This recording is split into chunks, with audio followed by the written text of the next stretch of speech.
All right, so welcome everyone to the National Consortium of Telehealth Resource Centers Bidders Conference for the Data Collection Tool RFP number 2019-100. My name is Ray Dizon. I am the project coordinator for the consortium. Before we start, just a few housekeeping rules to lay out before we get started. Please keep your mics muted and hold all questions to the end. Not a lot of rules there. So let's hop into introductions. So the National Consortium consists of 12 regional telehealth resource centers and 2 national resource centers, one with a focus on policy and one on a focus on technology. All 14 are HRSA-funded grantees under a cooperative agreement, and we all work collaboratively among each other to increase the consistency, efficiency, and impact of federally funded telehealth technical assistance services. While still, each TRC, having their own autonomy. And just some important names to throw out there, the Center for Connected Health Policy is the administering entity for the NCTRC, and the Public Health Institute is the parent organization of CCHP, and I only mention them because they are names that you're going to see pop up if you're the selected vendor in the contracting process. So moving on, we have the project purpose and goal.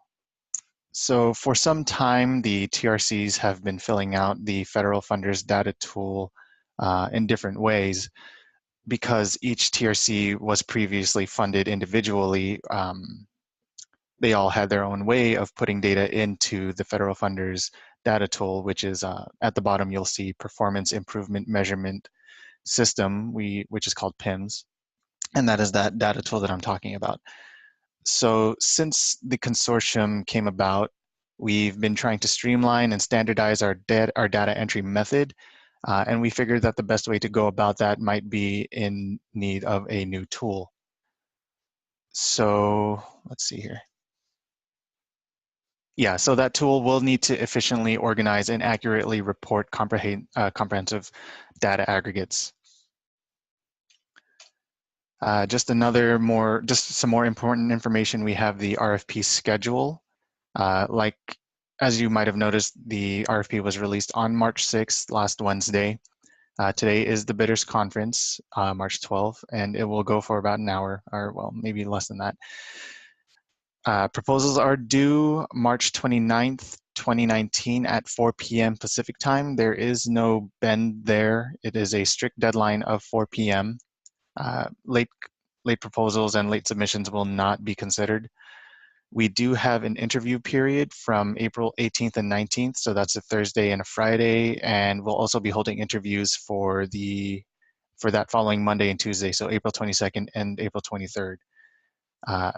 The bidder selection date will happen on the 24th, so if your organization is selected, you can expect a confirmation email from myself on April 24th. Just some more information, the project completion deadline is August 30th, and that is also when the contract term ends. So some other submission instructions: proposals must be submitted through email in PDF format to Chris Earps. Her email is there presented for you. You'll see it again towards the end of this presentation. And again, just at 4 p.m., we will not be able to accept any late proposals, or they will not be considered. So jumping into the project scope, we have a number of things going on here. So first of all, we have our data collection. These are the core categories that will go into the data tool. So we're looking at contacts, individual contacts. So just we're talking demographics of that contact, so state, name, organization, things like that, of that nature. We're more primarily looking at TA, outreach efforts, and administrative tasks as core data categories. So we'll also be requiring a CRM aspect, meaning some TRCs have a number of staff that will be handling the TAs. And we are going to need a management system that can assign staff members and close out TA requests to those specific TAs. So that's what that means in a nutshell. We also have the dashboard interface, meaning we'll need access to data, exporting data, filtering data, and aggregate reports available to us on that dashboard interface. Design and functionality, meaning we'll need separate logins and isolated kind of, I guess,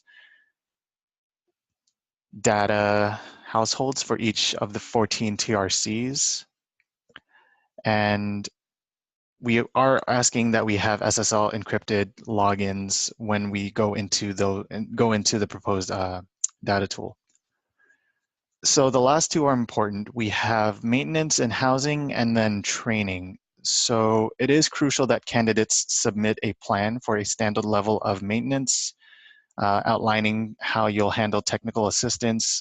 And we're also going to need some sort of exploration of server and data housing service options where the data can be housed for up to a year. We're also anticipating that we're also expecting that proposals include a training plan, at least 3 weeks of training to get all 14 TRCs up to date, and 4 weeks would be optimal for training. So going into the appendices, if we do have 3 appendices attached in our RFP. We have Appendix A, which is the PIMS Definitions document. It is a document that reflects how we've defined the data terminology. It was an effort to standardize data and how people are thinking about and putting data in when they're doing their reports. Appendix B has the Conceptual Model, which provides a breakdown of core TRC data. It's a bit of a snapshot of how we like our data trees structured, and we do expect this portion to go through an iterative process. So this is, when you're looking at Appendix B, as a vendor, you will be asking us a lot of questions, and we do expect a lot of meetings to come out of this process to talk about how we should structure things. And lastly, we have Appendix C, which is a PIMS Crosswalk. It reflects how our collected data should translate to match our PIMS report. So the end result of the data tool, the data that's spit out, should in some way, shape, or form match the data entry fields in PIMS. So as other important information to mention in the RFP, we do request that cost estimate plans are in the range of $30,000. Anything that's above $30,000 will be given more careful consideration. We're also asking that you have a display of experience, or you also display experience, propose an implementation timeline, mention any way that your organization processes payments and your invoicing structure. And this is also important to include in your proposal, recent experience references and a previous project sample, which will be outlined later in this presentation. Some additional requirements. We aren't too strict on response format. Just please make sure that you address and submit all requested information found in the RFP.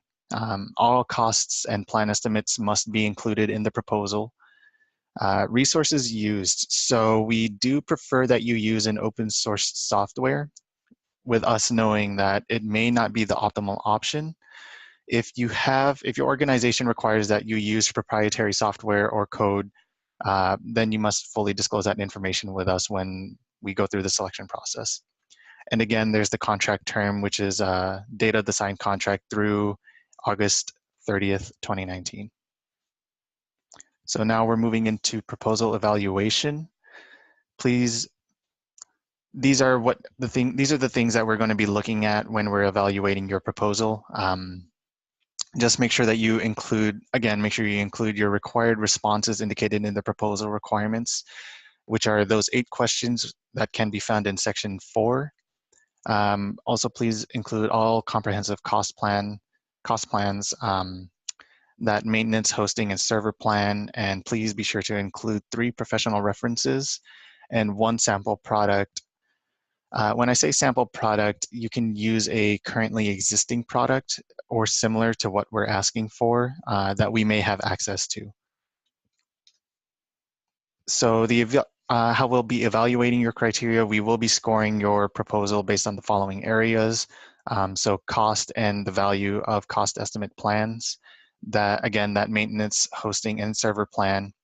The extent of the your organization's experience, that sample product that we will be looking for, and quote preparation, thoroughness, and responsiveness to the RFP requirements. And that wraps up the Bidders Conference. Thank you for your interest. Thank you for attending today. Again, my name is Ray Dizon. I am the project coordinator of the National Consortium of Telehealth Resource Centers. Below is my email. I will be more in touch after April 1st because I will be out of the country for 2 weeks. So if you have any questions about the RFP, please direct all questions to the contacts below, Doris Barta and Chris Earps.